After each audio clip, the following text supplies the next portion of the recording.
नमस्कार. पोलपंडित संस्थेच्या माध्यमातून महाराष्ट्रातील 6 प्रशासकीय विभागापैकी 5,500 महिलांशी संपर्क साधला.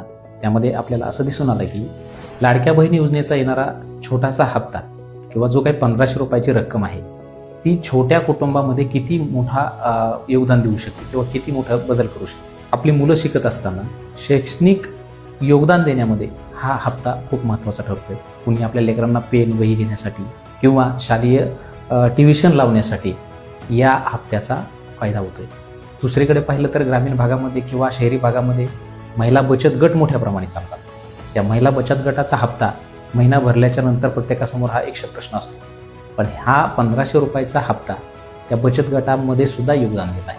लाडक्या बहिणी योजनेला राजकीय परिप्रेक्षातून न पाहता तर महिला सक्षमीकरणामध्ये ही योजना पुढे चालून भविष्यात किती महत्त्वाची ठरू शकते हे यावरून लक्षात येते.